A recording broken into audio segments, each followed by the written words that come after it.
تعالوا بقى نعملوا شوية مكرونة مع بعض يا بنات، خطيرة والله. لما تجربيها بالطريقة بتاعتي مش هتبطلي تعملي حاجة كده يا بنات، فاخر من الآخر. ما يحلى الكلام ألا بذكر النبي عليه الصلاة والسلام. يلا بقى هاتي كيسين مكرونة وتعالي شوفي وصفة المكرونة الخطيرة اللي مش هتبطلي تعمليها. معايا كده بصلاية يا بنات متوسطة، وهبدأ أقطعها صغير قوي يا بنات. ولو انت مش عارفة تقطعيها صغير تبشريها، لو مش عارفة تبشريها اعمليها في الكبة. تمام، انا قلت لكم 3 حلول اهوت، بس اهم حاجة ان انت تقطعيها تقطيعة صغيرة خالص.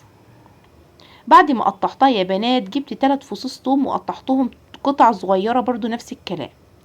ومعايا قرن فلفل اخضر احمر اصفر، هقطعهم برضو قطع صغيرة بالطريقة اللي انت شايفاها ديت.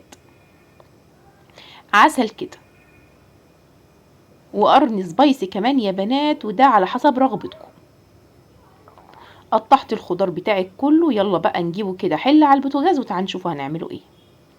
معايا حلة يا بنات سخنتها كويس جدا، وهنزل بشوية زيت كده بتاع نص كوباية زيت،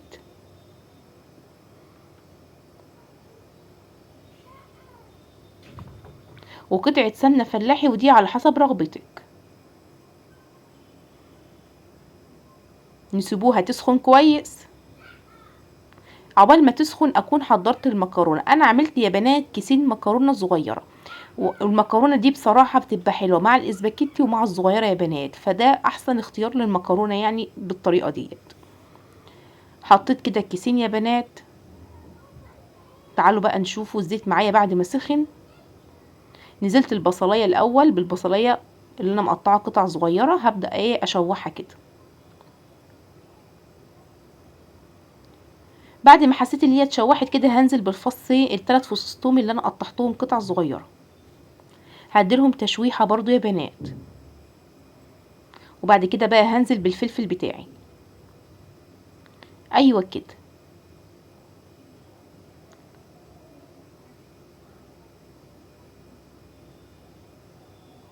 عايزاكي بقى يا ست الكل لو انت واقفه عند الجزء ده يا ريت تحطيه لايك من ايديك الحلو. اما انت بقى لو لسه شايفه قناه مسك جديد يا ريت تعملي الاشتراك في القناه وتفعلي زر الجرس.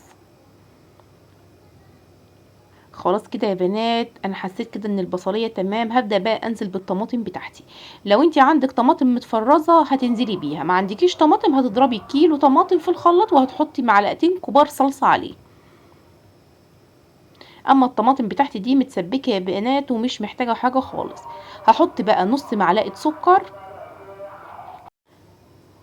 وهنزل بالبهارات بتاعتي يا بنات اللي هي عبارة عن نص معلقة بهارات سبعة، نص معلقة فلفل أسمر، نص معلقة قرفة، نص معلقة كمون، نص معلقة يا بنات كزبرة ناشفة، نص معلقة بابريكا.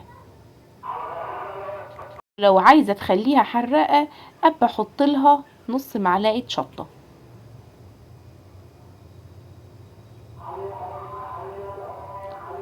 خلاص كده يا بنات جهزت معايا المكرونه بتاعتي، صلصه المكرونه والمكعب الماجي ده يا بنات على حسب رغبتك، بس والله بيعلي التست معايا قوي.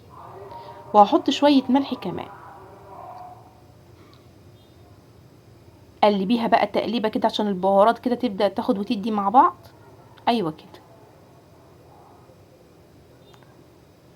سيبيها بقى تتسبك على جنب، وتعالوا بقى نحضروا حله المكرونه اللي هنسلقوها فيها يا بنات. حطيت شويه ميه محترمين كده يا بنات. كيس المكرونه اللي انا حطاه يا بنات هو عباره عن 400 جرام مكرونه، يعني كل الحكايه 800 جرام مكرونه انا هعملهم على كميه الصلصه ديت. هحط لها طبعا الميه شويه زيت يا بنات وشويه ملح وخلاص على كده، وهسيبها بقى تغلي. اول ما غلت الميه معايا هبدا انزل بالمكرونه بتاعتي على طول. هديلها تقليبه كده تفكفك من بعضها، وهسيبها بقى تستوي يا بنات. تعالوا بقى نرجعوا نشوف الصلصه مع بعض ايه اللي حصل لها.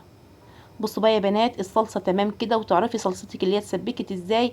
الزيت بيطلع على الوش كده وخلاص تبقى تمام كده. المكرونه بتاعتي كمان استوت والدنيا بقت زي الفل وصفتها يا بنات. هبدا بقى اجيب حله نظيفه كده وهنزل بالمكرونه بتاعتي مع حته سمنه، وهبدأ انزل بصلصة المكرونة تدريجيا يا بنات. يعني انا حطيت كده كبشتين وهبدأ اقلبهم. تمام.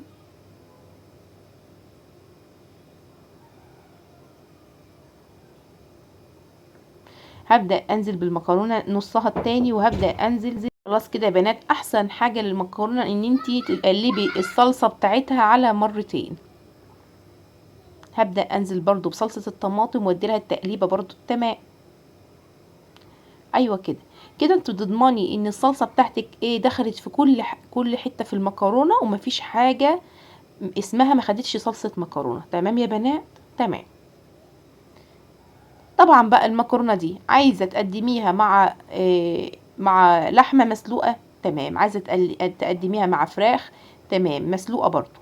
عايزة تقدميها مع مكرونة، المكرونة دي تقدميها مع بيض وبطاطس وشوية مخلل، هتبقى معاكي زي الفل.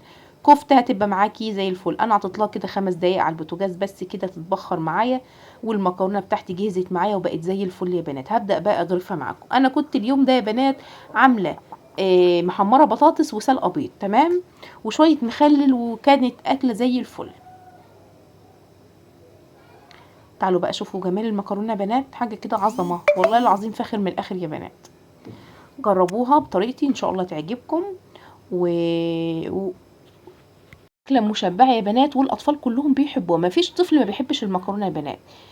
وكمان موفرة في الأيام الحلوة اللي احنا فيها دي. يلا بقى أسيبكم في رعاية الله. مع السلامة.